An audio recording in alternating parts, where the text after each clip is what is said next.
second time this has happened. So, ladies and gentlemen, you also know that when it comes to job applications being hired, and I know you've heard this before, even now, the new thing, Airbnb, where you're renting a house for a party, you're going on a vacation or you're going on a trip,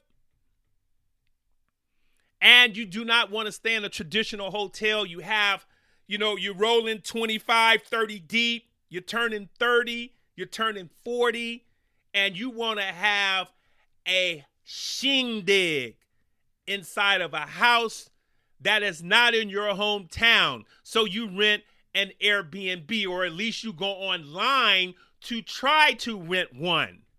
And the rules are that you are checked out, however the host wants to check you out, they can. You have to pay for it online. You have to give all your information up front, including your name, whatever is asked for, and you do not know exactly the address of that Airbnb until you click buy or purchase. Then you get the address. Well, they know all about you. Now, it has been proven, they have done surveys, folks, that listen, let me just tell you this. Money, we all know money is green, and it all spends the same. But there have been some war stories about Airbnb hosts who have, when they've returned to claim their property, that, let's just say, the place has just been a hell. It's turned into a hellhole, and it was not worth the money that they collected for all the woes and troubles now they're going to have in their place. So it matters none that if they are discriminating, if you want to call it that, okay, I say you get to choose whoever you want to stay in that house. And if you go by name, then so be it. You don't have to take the first person or persons who come up with the amount of money it takes to land your place for 4 or 5 days. Just because they have it doesn't mean you have to accept it. Okay, you are private. Yeah, you have some type of ethics you have to go by, but you can say no. And just because DeMonte or Jaquez, you see that on your application or something like that, that doesn't mean they don't have the money. The whole lot of rappers and hip hop dudes, they rich. They're rich. So it ain't about the money, folks. Okay. So what people are doing, now I don't have an Airbnb and I would never rent one out. But I tell you this, what people are doing is they are screening Trayvons and Adarius's and Devontae's. They are screening them, ladies and gentlemen. And Devontae's have Keisha's, and they have Quantrells and whatever. And when people see that, they react. Whatever they want to do, whatever excuse they want to make up, whatever they want to give, they give it. It has been proven because they have had people of different statures, races, and classes, do little surveys or do little switcheroos, if you will. And they have used the names of, like I say, these ethnic names that Black Americans have. And when it's found out that they have these names, they have been, for the most part, I think, it is. It was 60% more often to be turned away than someone that's named, let's say, Kenneth, that's me, or Rodney, or Philip, or Kevin. Now, we know there's a whole lot of Black Kevins and a whole lot of Black Kenneths and a whole lot of Black Phils and whatnot, but it's just the name.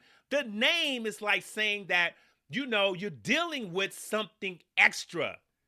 And whether you believe it or not or agree with it or not, These days, especially over the last 5, 6, 7 years, ever since the Trayvon Martin, ever since the Mike Brown in Ferguson, Missouri, you have Black Lives Matter, and especially when it comes to jobs, you have people who do not want to hire those type people with those names because they figure that they're going to have to go through a whole lot of other something the first time somebody says something or it is perceived that they say or do something that is out of line. They're going to now have to go down the Black Lives Matter and protest and cancel culture, and they don't want to do it. So when they see, and I'm telling you what I know, okay? This is not me making these decisions, folks. I'm telling you what I know. When some folks see Cavante, they don't want to deal with Cavante. When they see LaQuisha, they don't want to deal with LaQuisha because they figure that it's something else that meets the eye.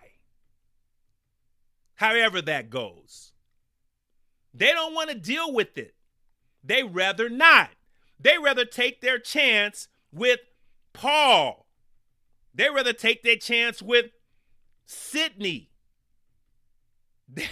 That's how it goes. So the Airbnb thing or jobs and employments, it has been proven that when people sign up, they do, they are screened and they are turned away based on their name.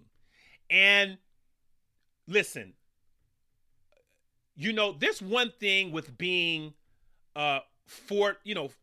forthcoming, or there's stories of these parties that go on. Not all races have parties, but it's for some reason the Black population and their parties and the shape that they leave these Airbnb properties in are just atrocious. They're atrocious enough, ladies and gentlemen, that the word has gotten around. They have gained another reputation. Okay? I have an example for you. A pit bull has a reputation. You've probably never been bitten by a pit bull. You've probably never been attacked by a pit bull. You've never been probably chased by a pit bull. But the pit bull has a reputation, right? And guess what? If you walk down the street and a pit bull was loose, just roaming on the other side of the street, you're going to look and try to find some way. You're going to keep your eye on that pit bull because that pit bull has a reputation. A poodle does not have a reputation. If you were walking down that same street, folks, and you saw a poodle on the other side of the street and it was loose, you would probably go over there and pet him because a poodle doesn't have a reputation. You're not trying to go pet a pit bull. You are trying to find cover, get away on top of a car, or run in somebody's open garage. So a reputation is earned because of factual happenings. It's not because they just don't like a skin color or a particular age group. You have to garner a reputation before people start reacting to you for that reputation, for that stereotype. That stereotype ain't all false, folks. And most times it's mainly true. Okay? You can call it a stereotype all you want. Okay? You can think of the stereotypes you have about different things or whatever. Okay? You can just say whatever you want to say. These stereotypes are garnered, they are created by the people who have that stigma and stereotype laid upon them. And what's more, I'm almost through. And what's more is that it has also been proven that Black Americans even choose not to rent to Devarius and Aquan.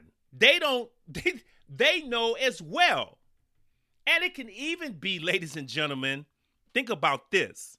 We're not talking about Black Americans who may be on a different, thought process, class plateau, like the individuals who have their sons and daughters attend the Air Force Academy or West Point or the Naval Academy. It can be the same in their own peers within their neighborhood, within their regime.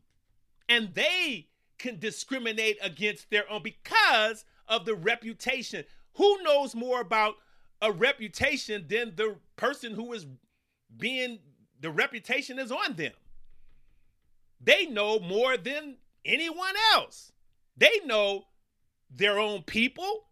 So why, if they some kind of way rub two nickels together or work hard for what they have gotten, and they want to rent out an Airbnb, and they see, Phil Carroll come in as opposed to Contavious, they're gonna rent to Phil. You're not doing anybody a favor when you rent to your, let's say, your own people. You're not looking at doing their favor. You're looking for two particular outcomes. You're looking for sure money that's going to come into your pocket, and you are looking for your place to be returned to you manageable. And so they know more so than anyone that people who roll like them and look like them, they know. And they're like El Paso. And I'm not talking about that city in Texas. El Paso, no thanks. Trust me. So you have Black people who are, if you want to call it, prejudice against other Black people. So when someone else does it, it's a problem. But when Black people do it, it's not a problem, or you don't realize it, because remember, you can't be racist or prejudiced at all if you're Black, and you certainly can't be racist or prejudiced against your own race, right? That's what people think. But I'm telling you, I know this. There are just as many Black people getting turned down for opportunities, Airbnbs, whatever, the old adage about the taxi. What do you think that came from, since we're on that subject? Remember the taxi thing where I can't get a taxi in New York, I can't get a taxi in Chicago, or can't get a taxi in Miami because, I'm Black. How did you think that reputation came about? Do you think it was just created out of thin air? It has to be some type of validity to it, is my point. So, you make your bed, as my father used to say, if you make your bed, you lay in it. And unfortunately, ladies and gentlemen, it may not be the fault of any one or two or even a group of individuals, but just a few can ruin it for everybody else. And if you are of a different class, race, or a particular class or race, and there are people in your class and race who have made that reputation for you, then you are going to be dragged through the mud right behind them. You will. Although, there are some situations, like I say, visually, I think you can see the difference between certain people and other people. I've said that a lot before, but still in all, you know what? A reputation is still upon a reputation. And like I said, these names that these young men and women have, ladies and gentlemen, hey, be it as it may, biblically driven, spiritually, what have you. But I'm just saying that I am just not so sure that, it is a detriment in a lot of cases to young Black men and women. And so, as I promised you, I told you I was almost through, and I am through. So I am going to end this episode of the Fabulous Forum Factor.